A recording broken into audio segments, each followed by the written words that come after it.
Bien, y vamos a comenzar con el tema de la entrevista. La semana pasada informamos justamente sobre una varazón de delfines en la región de Aysén y un equipo de 24 horas viajó al lugar junto a un grupo de científicos, donde constataron que se trata de 124 animales de hasta 5 metros de largo fallecidos hace 2 meses.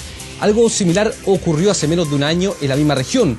¿Hubo intervención del hombre en estos fenómenos? Bueno, vamos a ir a conversar de eso inmediatamente después de esta nota.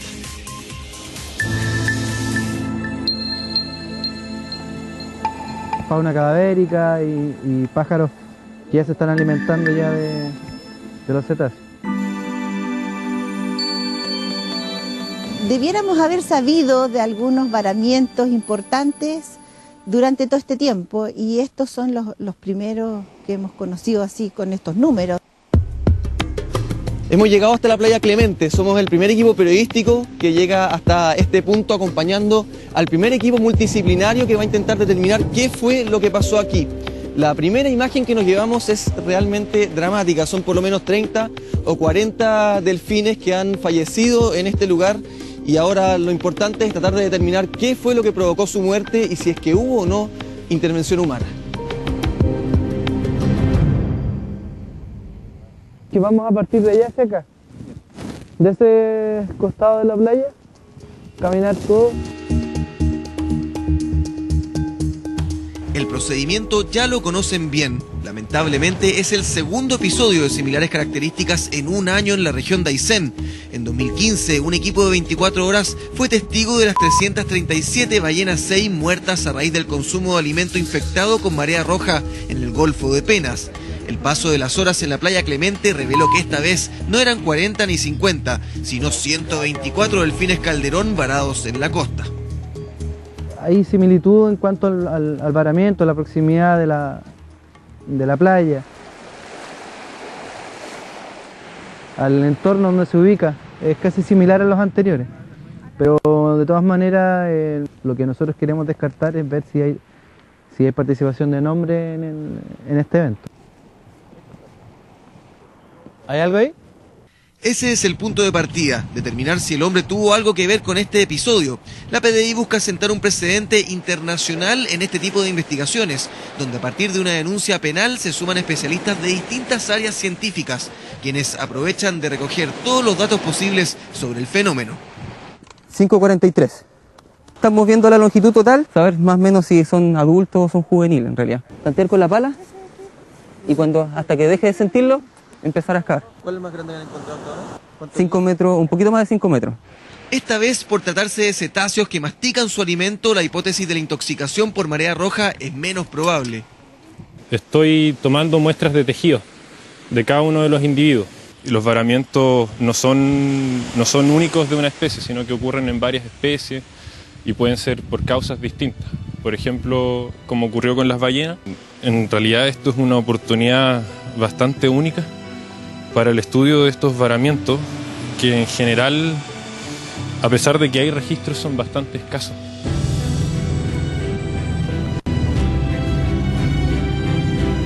La playa Clemente está ubicada en el canal Darwin, en pleno fiordo de Aysén. Para llegar fue necesaria la colaboración de la Armada.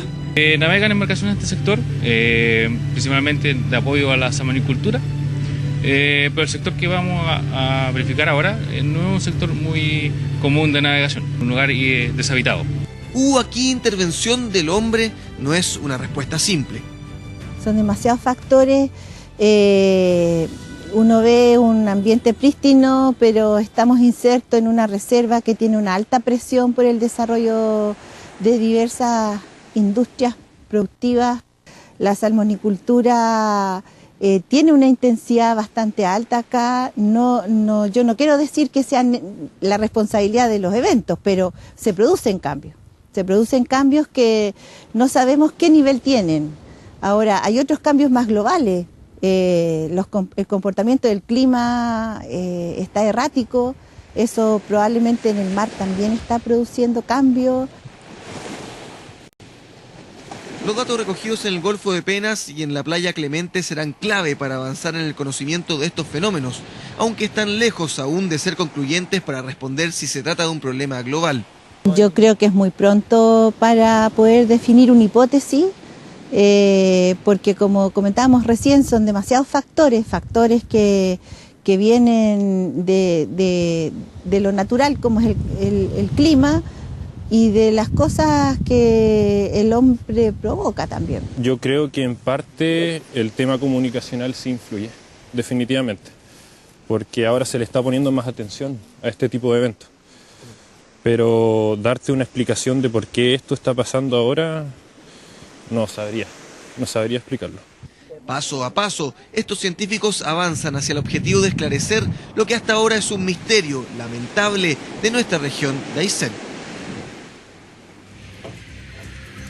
Bueno, y para conversar respecto a este tema, estamos en estudio con Claudio Soto, director del Centro de Investigación para la Sustentabilidad de la Universidad Andrés Bello. ¿Cómo estás, Claudio? Bienvenido a Canal 24 Horas. Muchas gracias por estar con nosotros. Bueno, comencemos preguntando respecto a esta situación en particular. Se habla de 337 ballenas muertas, de un tipo que no es la típica ballena que conocemos siempre, que es la grandota, sino que es una ballena bastante más pequeña, 5 a 8 metros de largo aproximadamente. Pero la pregunta de fondo es consultarte respecto a la posibilidad de determinar si es que este tipo de varamientos ¿tienen algún factor humano, hay algún factor natural que está afectando justamente a nuestra costa y en particular a la región de Aysén, donde han ocurrido 2 o 3 fenómenos grandes durante este último tiempo? ¿Es posible determinar a ciencia cierta si es que hay algún factor humano o si hay algún factor de otro tipo? Ya. Primero, para aclarar el tema y contextualizar bien, el evento de ahora, estamos hablando de 120, 150, se llaman ballenas piloto, pero en realidad son delfines, ¿ya? Que son distintas las ballenas. Las 337, que es una cifra correcta, es del evento del año 2015, sí, perdón. Sí, 2014-2015. En este caso, bueno, es un varamiento masivo, uno de los más grandes que se han registrado hasta la historia en Chile, quizás uno de los top 3 sin ningún problema. Y en ese caso, esto ocurre, es interesante porque ocurre en una especie nomás, es una especie que se llama el calderón, ballena piloto, o calderón negro de aleta larga, pero en realidad, como te decía, es un delfín, no es una ballena. La diferencia es que tienen dientes y las ballenas tienen barba. Y estos animales, bueno, pararon en gran cantidad, y respondiendo a tu pregunta, es posible responder, ¿ya? Pero depende de muchos factores, ¿ya? Un factor clave para poder responder bien la causa, si es antropogénica, si es natural, o si son enfermedades, o si son otras, digamos, variables, es tener la capacidad de llegar lo más temprano posible al evento de varamiento. Y este no es el caso ahora. 2 meses nos demoramos en llegar. Al parecer, y quizás más tiempo, ¿ya? Entonces, ¿qué es lo que pasa? Es igual que en las personas, con las autopsias, uno de los animales hace necropsias. Y la calidad de la necropsia y la cantidad de información que se puede registrar de este evento es de mucho mayor calidad si es que uno llega con los animales frescos, porque uno puede obtener una gran cantidad de información. A medida que va pasando el tiempo, la información que se puede obtener es cada vez menor, ¿ya?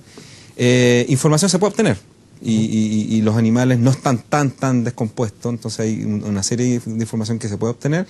Y ahí es donde la calidad de la investigación y la rapidez y la capacidad que tengan los investigadores involucrados de poder acceder a los recursos y poder estar bien digamos, comunicados entre sí, puede llevar a un buen fin de poder determinar la causa. Bueno, este no es el primer evento que ocurre en la región de Aysén, justamente. Anteriormente, cerca de la isla de Chiloé, también habíamos tenido el fenómeno de la marea roja, varamientos de moluscos, varamientos de sardinas, recordaremos las imágenes de la región de la Araucanía, ¿cierto? Todos son fenómenos que se han más o menos limitado a la zona centro-sur del país, en este caso un poquito más al sur en Aysén. Sin embargo, llama la atención que sea ese sector más afectado por este tipo de fenómenos. ¿Hay algún particular que está afectando ahí? Me recuerdo, por ejemplo, cuando fue la discusión del tema de la marea roja en Chiloé y toda esta manifestación social que nació a partir de eso, que se habló mucho, por ejemplo, del tema de las salmoneras. ¿Hay algún otro factor tal vez que esté afectando y que justamente esté provocando este tipo de fenómenos? Hay 2 situaciones bien interesantes en la zona austral de Chile. Una, de que es una zona súper remota, está poco habitada, y eso, entre otras cosas, trae consigo de que el ambiente está bien, digamos, poco impactado por el ser humano, en términos generales. Son ambientes pristinos, esto ocurrió, de hecho, en una isla que está protegida porque es parte de un parque nacional. Entonces, por un lado, tenemos de que son ambientes que eventualmente deberían ser ambientes bastante, digamos, limpios, protegidos, sin las típicas amenazas que están presentes muchas veces asociadas al hombre. Y por otro lado también está de que justamente por lo mismo, hay una gran diversidad de fauna y entre ellos de fauna terrestre, pero también de fauna marina. Yo creo que en la zona austral de Chile, justamente en toda la zona de los fiordos y los canales australes, es donde se concentra la mayor abundancia y diversidad de cetáceos, por ejemplo, mamíferos marinos. Entonces eso implica entonces de que hay grandes números de animales, y esos grandes números de animales eventualmente pueden morir y varar, tal como está ocurriendo en este momento. ¿Hay algún fenómeno en particular, natural, que haya crecido durante el último tiempo, durante los últimos años, tal vez a partir del mayor aumento del promedio de temperatura de las aguas, por ejemplo? Hace poco, la semana pasada, si no me equivoco, la NASA y el NOAA justamente emitían un informe respecto a la temperatura global, que lo hacen constantemente.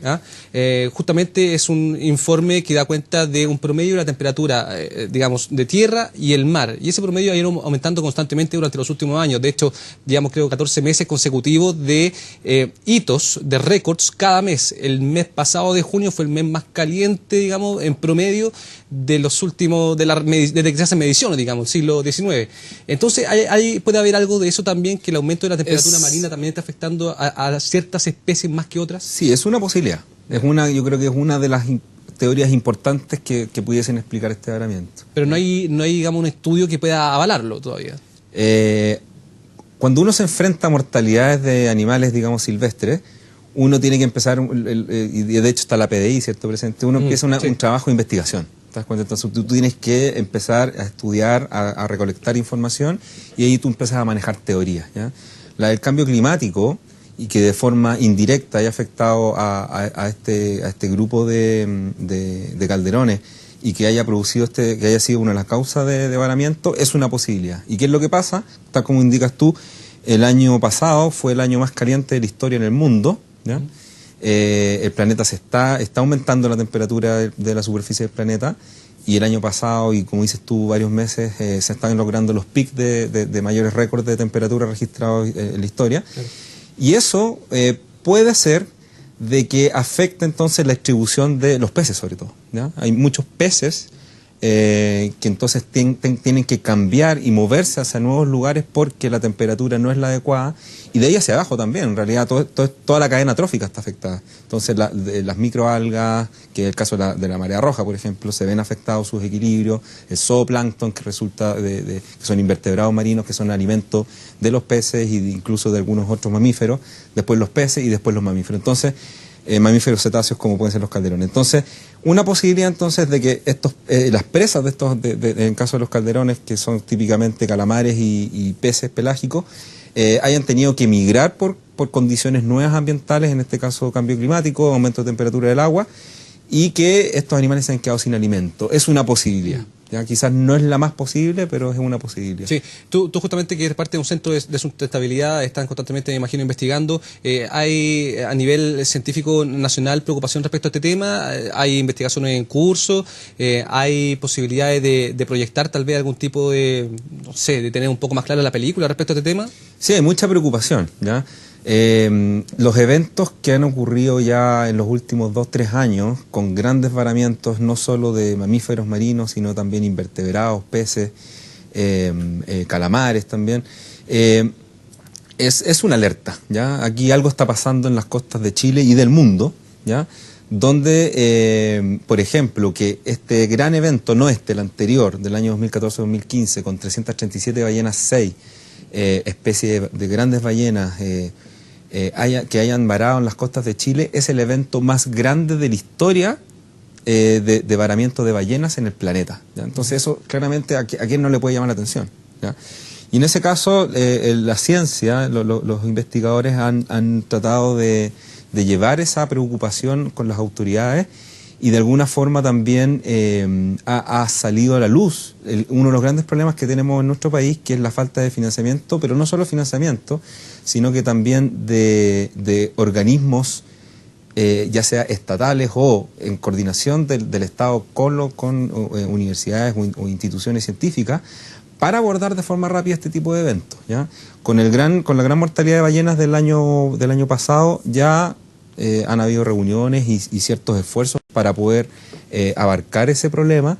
Sin embargo, hay falta mucho por hacer, ¿ya? Porque una de las cosas que son importantísimas en para poder estudiar este tipo de eventos es poder tener montado una red de monitoreo, ¿ya? Es decir, de que esa debería ser la consecuencia, digamos, de los estudios que se hagan. Eso es lo que debería ocurrir primero. Y después que la red de monitoreo permite entonces llegar rápidamente a hacerse presente en esos eventos y poder colectar la información de buena calidad. El gran problema, sí, y que no hay que desconocerlo, es de que de Chiloé hacia el sur, hasta Puerto Natales, las condiciones de aislamiento, de dificultad, condiciones climáticas que tienen todos los fiordos y los canales son muy, muy difíciles de ser abordadas. Justamente para el evento del 2015 con las ballenas que quedaron varadas fue uno de los temas. Hasta incluso la Armada tenía problemas para acceder a ese lugar de los fiordos. Exactamente, es una de las grandes dificultades. Justamente tocaste un tema que conversábamos antes de la entrevista que tiene que ver con el tema de la institucionalidad, digamos, de la investigación científica en el ámbito de las especies marinas. A ver, en el caso de que tuviésemos, por ejemplo, el financiamiento correspondiente y que pudiésemos hacer la investigación, ¿a dónde debería llegar ese tipo de información? ¿Qué tipo de elementos se podrían producir? Porque por ahora hay una acefalía, por decirlo de alguna forma, desde el punto de vista de las organizaciones científicas de nuestro país, en particular el CONICYT, por ejemplo. Se está desarrollando el Ministerio de la Ciencia, ¿cierto?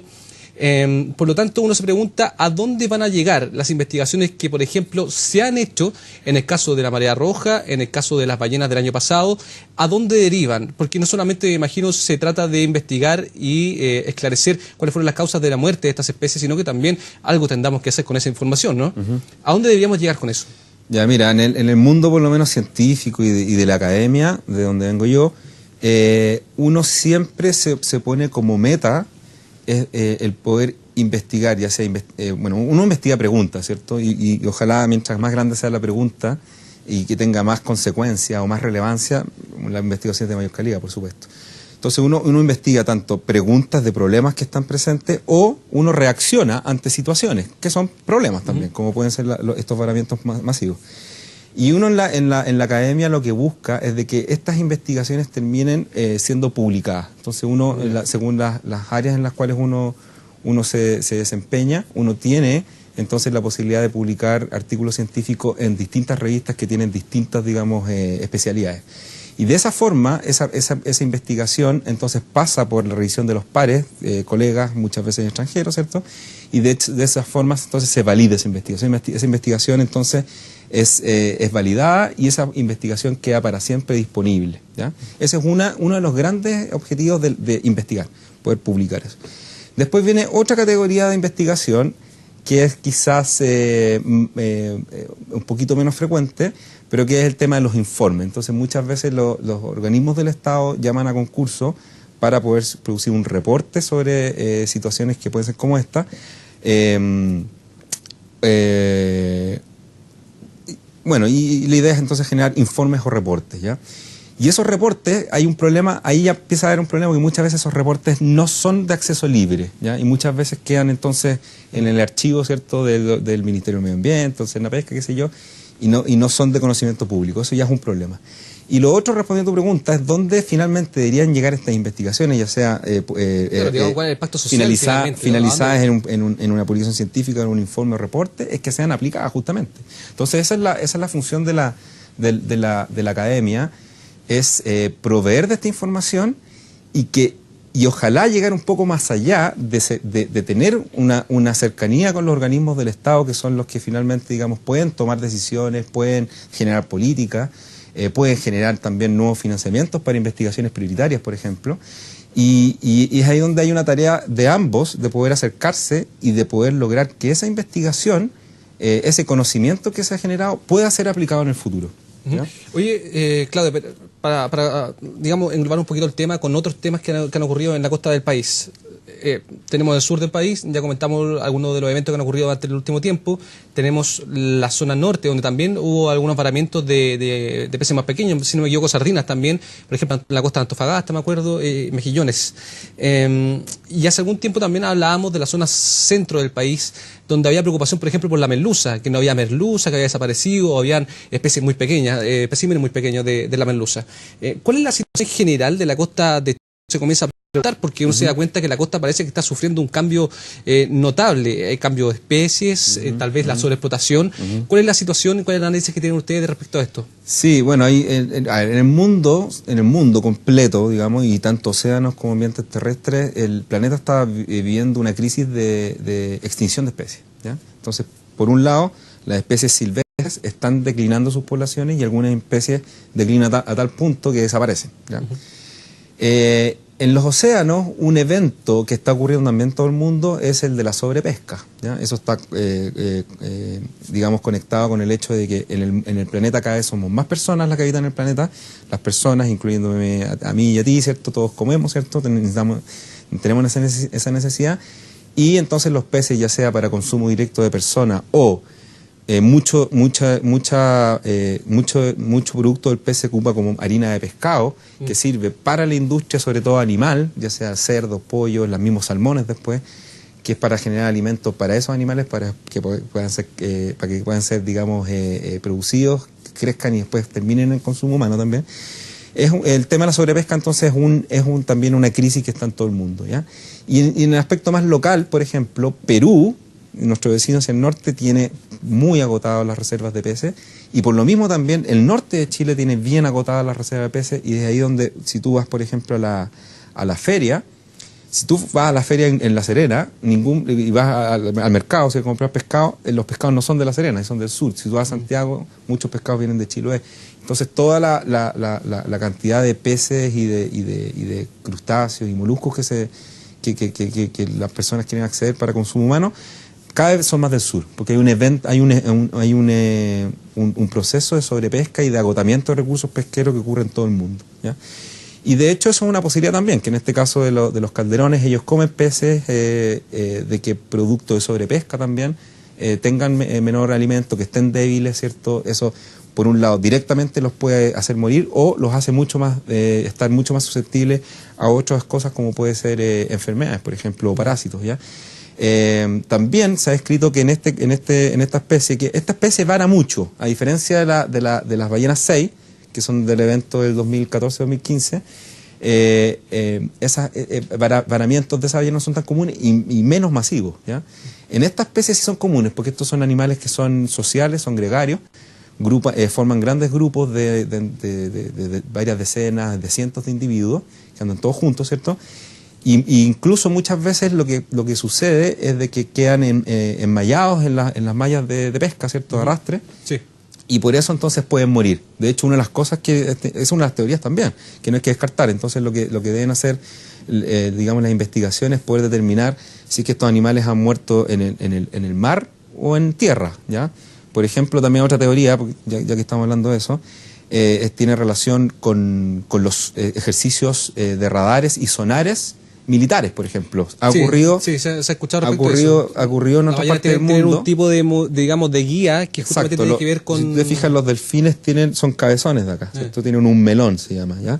Y eso es lo que ellos ocupan para ecolocalizar. Eso significa que ellos emiten cantos o sonidos, ¿cierto?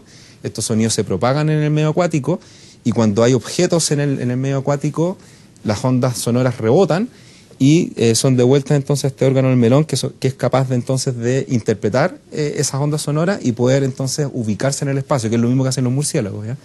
Entonces cuando ocurren alteraciones por buques, por radares, pero sobre todo de alta potencia, que son los militares, ¿cierto? O de ejercicios navales, estos animales pueden desde desorientarse, y es una posibilidad entonces, playa, porque son todos grupos, entonces todos van a la playa, hasta también ir muy rápidamente. Por ejemplo, hay otra enfermedad que se produce, que los animales están en el fondo del mar y que rápidamente suben y les pasa lo mismo que la enfermedad del buzo, ¿ya? El buzo, tú te fijas que anda con el cinturón de plomo porque no puede cambiar de profundidad de agua muy rápidamente, y si lo hace, el nitrógeno que está disuelto en la sangre se transforma en gas y bueno, produce problemas que al final termina matando a los animales, ¿cierto? Y los hace varar en grandes cantidades también. Claudio, para hacer una comparación respecto a este varamiento ocurrido en el sur del país y a nivel nacional e internacional, ¿cuán recurrente es que ocurran?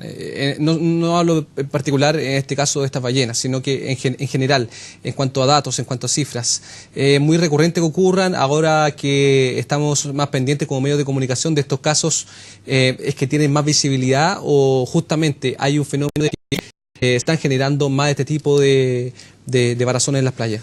No es normal. ¿Ya? Los animales, los mamíferos marinos por lo menos no existen varamientos naturales. ¿Ya? No existe de que porque no sé, el grupo decidió, digamos, ya cumplió su ciclo, van a varar en grandes cantidades. Claro. Masivo, porque individuos solos, digamos, sí, mueren y los puede arrastrar el agua, pueden terminar en la orilla y morir. Pero los varamientos masivos no son normales, ¿ya? Entonces, el que ocurran, digamos, y que particularmente en estos 3 últimos años sean tan frecuentes porque algo está pasando, ¿ya? Es lo más probable. Ya, pero en cuanto a cifras, por ejemplo, para hacer la comparación con años anteriores, ¿han habido más durante los últimos años que antes? En las costas de Chile, sí. En las costas de Chile, por ejemplo. Sí, de todas formas. Ya. ¿Y a nivel internacional, por ejemplo?